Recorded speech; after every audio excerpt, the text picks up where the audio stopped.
Howdy howdy, I'm WHOJEUM, or WILLJEUM Who, whichever it is I decide to call this channel, probably one of the two.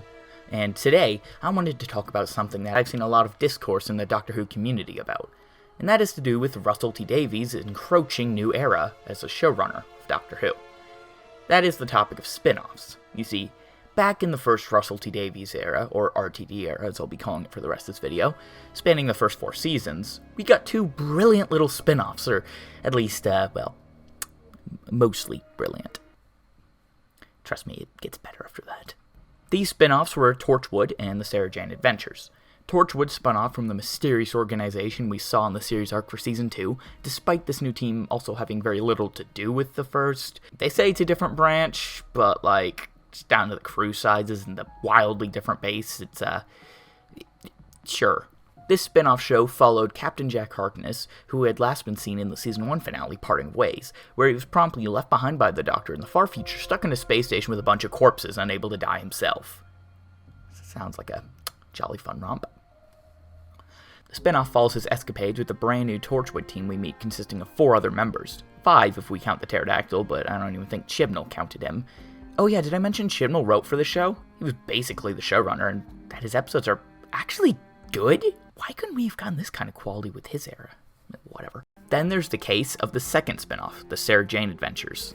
This series followed Sarah Jane Smith after her adventures with 10 in the Season 2 episode School Reunion. She teams up with a bunch of local children to solve adventures, often relating to world-ending catastrophes or alien threats, which is only slightly more irresponsible than the Doctor taking 19-year-olds to see the end of the world, I suppose. She really did take after the Doctor, didn't she? Just probably not in the way he intended. Sarah Jane even sort of adopts a child in the form of Clyde Langer. Hey, so, editing, WILLJEUM here. So, I got the name wrong. Clyde Langer is not the kid she adopts. She adopts Luke Smith.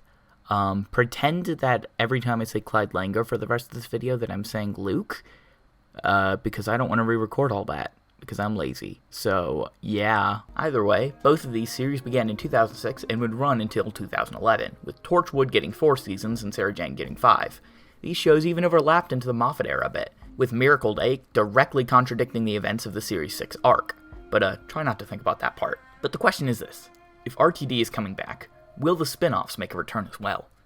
We already know that Doctor Who Confidential is coming back, or at least in some version of it, and he's also brought back plenty of original creative crew such as Talale, so he's clearly not against bringing back ideas from the past. So, who knows? But if he does, what can we expect to see? Or more specifically, what do I want to see? That's right, you just walked into a wish list video. There will not be any refunds if you leave now. So the most obvious idea would be the return of these 2 shows. The issue?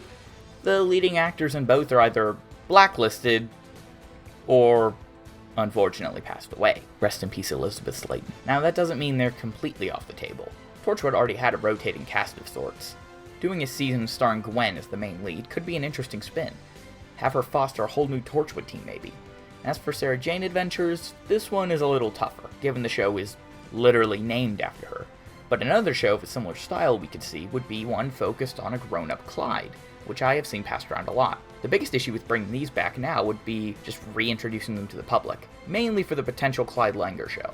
Torchwood has still remained somewhat relevant in the Whovians' conscious, with it still receiving monthly releases over at Big Finish. Seriously, those guys will keep anything alive. Sarah Jane, however, would be a bit tough, likely requiring the main Doctor Who show to directly set it up again, similar to how School Reunion set up the first series. As for plot-related ideas or concepts, since both these are new shows, it would be following up the existing ones. I imagine that we would simply see a continuation of the previous shows in terms of tone and stories told. Torchwood would likely continue with its adult serialized stories that completely break Doctor Who canon if you think about them for too long, but just too cool to discredit. And Clyde would have its episodic adventures targeted at younger audiences to get them invested in the Whoniverse. Another idea I've seen thrown around a lot is the potential for the 8th Doctor to receive a miniseries of some kind, maybe tying into the minisode Night of the Doctor, which sees him regenerate after a crash landing. This would be awesome to see. Paul McGann's 8th Doctor always felt like he could do so much more than he was allowed to do. I mean, just look at some of the classics he has over at Big Finish. The fact that he's the only numbered Doctor not to receive a full series on television is also sad, considering his only other televised story was, that. Giving 8 the chance to redeem himself on screen would be so cool. So, What's the issue here? Well, mainly creating this would be moving backwards for the series, as in exploring a past Doctor who's already regenerated, in an era of the show that has already been wrapped up, that being the Time War. Russell could make it relevant by having the series potentially lead into a multi-Doctor of some kind with Ncuti, which I would cream at, but I feel like even then it's a stretch. So while I would literally murder someone to see this become a reality, unfortunately I'm not sure how likely this is, just due to how little the new series has even tried to use 8. Like, seriously, how was he not in the 50th? That has to be a war crime, right? Now this one could either age really well, or really not well, depending on how the upcoming Centenary special goes, with rumors surrounding it saying that Kate Stewart may not walk away alive. Which, Chris, if you kill her before we've had another Doctor Strange Earth arc in the new series, with her as the new Brigadier, I will cry, and that's a promise. I'm writing this before that episode comes out, but I don't know when you'll see it, so, hi future people who already know what happens in the special. Either way, just some form of show focusing on Unit. Osgood and Kate are obvious choices now, but even bring back Martha Jones could be awesome. Making an Earth-set series with likely a similar tone to Doctor Who, just maybe a bit more towards the Torchwood scale than Sarah Jane. That way you can still have Doctor pop up in the series for big episodes, while also allowing for more cool adult stories. Also, if this series does happen, can I request an adaptation of Unit Silenced? I haven't even listened to it yet, but I just want more of the Silence on TV. There's such a cool villain with so much potential that goes underutilized. But that's a video for another day. For now, just an episodic Unit series. Could run in tandem with Torchwood and Doctor Who. Who knows, maybe even the 3-way crossover between them all. That would be awesome, and Russell did say that Doctor Who should take more notes from Marvel. I just, I hope he was referring to this era of Marvel and not whatever this has been. Yeah. I don't think we even need to discuss this one. It isn't happening, and honestly, I don't know that anyone really wants it to. Sorry, Moff. So, I call it the Diary of River Song since that's just a good title, but realistically it wouldn't just rip its name straight from the audio series. I'm just uncreative. But a River Song show focusing more on a comedic, episodic, or perhaps even serialized story, tone-wise probably quite a bit closer to the main show. A show that would see the various misadventures of River Song throughout time. Maybe meeting past companions, but only just missing other incarnations of the Doctor. This is a show that a lot of people, myself included, would love to see, but similar to the 8th Doctor series, its biggest enemy would just be relevance. River Song is a character who's essentially been dead since her first appearance, and her final appearance being pretty definite. Undoing that scene between her and Capaldi would be a travesty, given it's the last time both of them presumably meet each other before, well, the library. But at the same time, returning to the non-linear aspect we had followed with her before would still do her an injustice, since we've still seen all the major moments play out. It would just feel like meandering around established plot points. Which, fair enough, Big Finish does on a daily basis, but on television it's a different story. You sort of need a reason to tell this story, and while it would be fun, I sadly cannot think of one, making this a pretty unlikely series to happen. So perhaps in place of a Clyde Langer show, we could see something starring another classic companion? That's right, we're talking about Mel's Carrot Juice Emporium. Carrot juice? It'll do you good. Okay, maybe not that.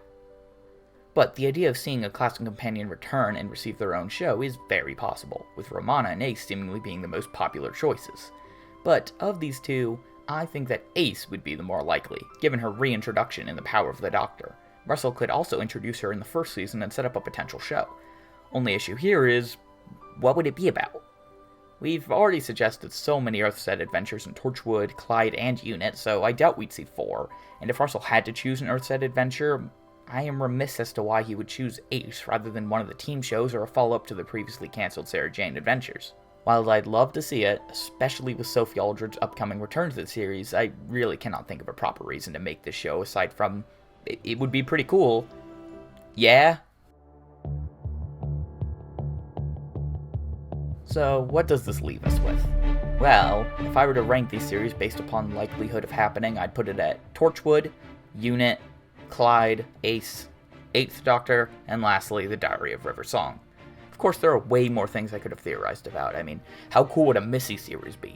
Or just a series focusing on any incarnation of the Master. No. What about an anthology series where each episode is a different incarnation, and in the end, it all leads into a big multi-master? Alright, I'm getting ahead of myself. Point is, I do think we will see something return for the Russel era. Or perhaps something new entirely, a spin-off show. I mean, who could have predicted Torchwood before seasons 1 and 2 aired? That's a new team based on new characters, at least for the time. So we could well see something like that happen here as well. We already know that Russel's staying on till at least season 15, so that gives him at least 2 seasons to set this stuff up, which, given season 2, is more than enough. So I guess all we can do is wait and see. Either way, let me know down below what shows you would want to see in the extended Whoniverse. I love saying that. Or maybe you don't want any spin-offs. Either way, leave your opinions down below. Also, consider subscribing. It helps out the channel a lot considering this is my first video. I was originally going to do a whole drawn-out "Who am I?" video, but no one watches those, and quite frankly, I think this does a better job of introducing who I am. A Doctor Who fan who is addicted to the audio adventures at the moment. But yeah, I'm going to go ahead and leave, so get out of my house.